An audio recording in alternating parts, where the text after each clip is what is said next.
All right, guys, we're back in the shop today. I'm telling you. Let me update you where I'm at. First part of this video, which was 2 or 3 days ago. Yeah, at least 2 or 3 days ago, started this video. Gonna work on the boat motor. Gonna work on the little old log splitter. The cord broke. I had a, what all do I have in here? I had the logo cart. Well, let's see. Let me update you. What I got done. Didn't get a whole lot done. Certainly nothing to brag about. I'm telling you, this old boat motor turned into something else. A new addition to the shop recliner. I'm not sure that's a good idea, but hey, that's all right. This is a funny thing. We had this old couch recliner up at the house, and it's just ragged. Been there a long time. A couple different animals have spent more time on it than people, and we just wanted to get it out of the house. And I actually cut the couch down and just turned it into one love seat. So it you know, it's all right. I don't know if I'm gonna keep it here or not, but it's here right now anyways. I may end up putting it upstairs, and I got plans to box that in up yonder. I want to put my wood burner over in the corner and put a window up there on the top, and maybe a door up there where I can walk out on the deck, but I don't know. That's a whole nother project. So let me bring you up to date on what I got going on here. This boat motor, boy, I'm telling you what, that's been something else.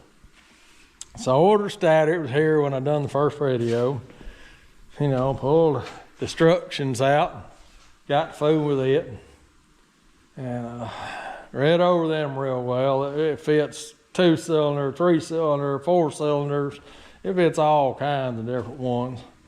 And then you line it up, and it's got all these arrows up here for different motors and positions and such as that. So read through the instructions. It wasn't no big deal. Well, and reading instructions, it says, well, if you don't have this particular voltage regulator, you need to buy the regulator. Well, you go in there and you buy, and it give you the part number. So I order it. Well, all it was really the kit to install the regulator. So I get the kit to install it, and I think the kit was supposed to have the regulator in it, but it didn't. And you know, I'm buying this stuff on eBay. It's some leftover stock. You know, that starter was $600. Through some Mercury dealers, you know, I got it for half that. It's still new, but anyways, it is what it is. It's the eBay thing. So I ordered the starter, and then I ordered the regulator installation kit, which really is just nothing but this plate up here and a place to mount it. The regulator mounts here, and the installation kit, the regulator comes with 3 or 4 inches of wire. It comes with a bunch of wires to run down here and tie it in where it's supposed to go, and it replaces this part, rectifier. But the replacement one doesn't need the wire extensions. It's gonna have the wires long enough to go down there. It should be here pretty soon. So it's, you know, you order one part, and then you have to order another part, and then you have to order another part. I hope it works when I get through. That's all I know.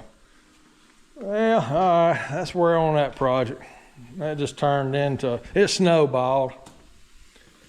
And got my little log splitter going. I just pulled the cover off it and wound the recoil up about 4 rounds and run it through there. And I zip tied it off, run my cord through it, tied a knot in it. I let it go. It wound up fine, worked good. It cranked back up. I mean, it's been sitting a while. I had to shoot a little starter fluid in it, get it fired, but it fired up and run. It cranked right now. Did get the old go-kart running. It's carburetor was just full of crap. Been sitting for years, just full of stuff. I actually bought a little old cheap Chinese made one off of eBay. It worked fine. Just bolted on, it worked. Clutch was froze up on it. The little centrifugal clutch here was froze up on it. Had to take it apart and clean it out. Put some fresh gas in it. Actually added me a shut-off valve down here. It didn't have one on it originally, which was kind of aggravating because when you take the carburetor out, just all the fuel runs out. Or you can stick a bolt in the end of it and keep them running out. Did kind of clean up my container garden stuff over here. Got it out of the way. All the block that I used in that little deal on the pallet here. I moved up my Kubota. Got my forks on it to move it around back somewhere. Didn't get the bumper fixed for this thing. But in the meantime, it turned off cold, so I had to winterize the camper of mine on the way back from where the camper stays. Alternator quit on the truck. Old Toyota, after 220,000 miles, finally left me sitting on the side of the road. Really with a dead battery because the alternator quit charging. And wasn't too far from the house when it happened. My wife was all working. I called her. I said, let's go to Walmart and get me a battery. And I said, I'll have enough juice to get to the house. So I did now. And hey, that battery is cheaper than a tow bill. You won't get something towed now for less than $100, $125. So, you know, battery 88. She brought me a battery, put it and drove to the house.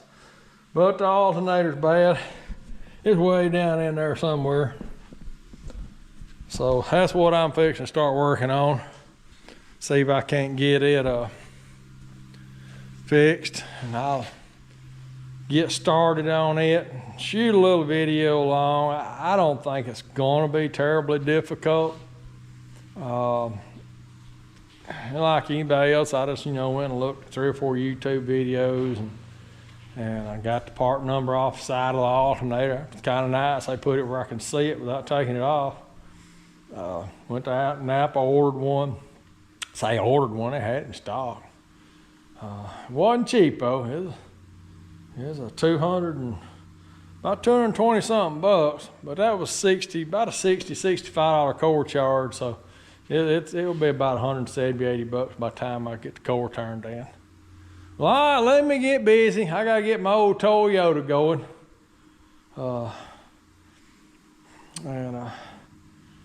It turned off cold this morning. We started out about 28 degrees. It's kind of changing things. Might bring my little old patio heater back in here. I don't do much down the shop if it's below 40 degrees. It's cold down here. But I got some plans. I just don't know how. I want to put that little wood burner up yonder, which it won't help us much down here. I had an opportunity to put some propane wall heaters up, but I don't know how that's going to work out. I hadn't figured out. I don't know. This place is not insulated, so it's not really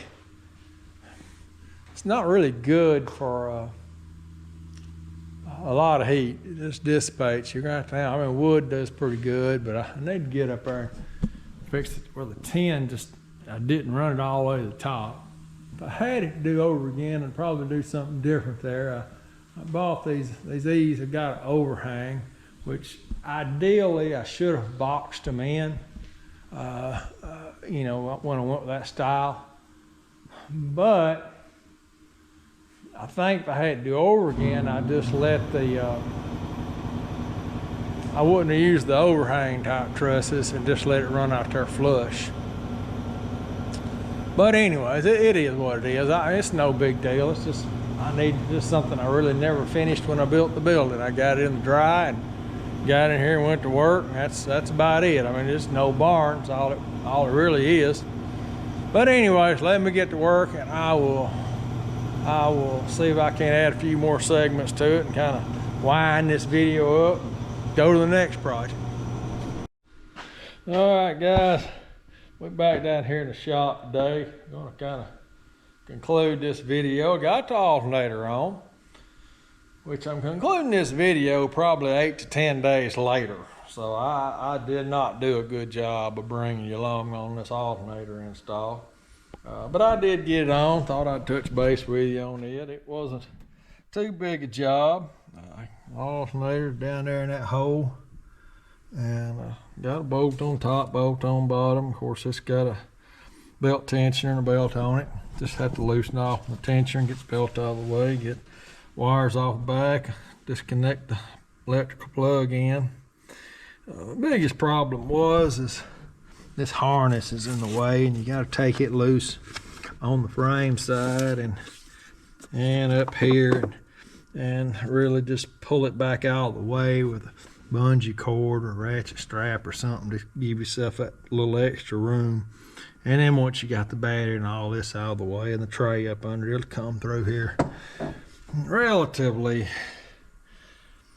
I won't say relatively easy. It was tight, it was aggravating, but I got it done. So we got that project done, got that finished up. I did get the regulator in on the boat motor, and I got it just sitting here. It's not really fastened, just sitting here, and the wire's going to come around here and go to a little old block that goes right yonder.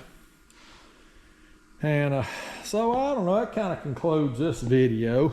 I'm gonna probably just start another one and see if I can't maybe finish the boat, get it running in that one, and maybe even the bumper on the front of the 140. This is Monday the 13th, I think. I started this video probably 10 days ago. Last Tuesday I had a little skin cancer taken off my nose, so that put me down for a while, and that's why I got these old nose hangers on today. But it's healing up fine,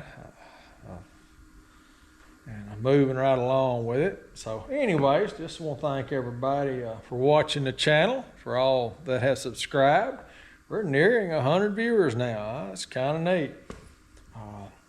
And we'll just keep working on these old tractors and working in the garden and you know, and getting ready for what might happen next in this world, because you just don't know.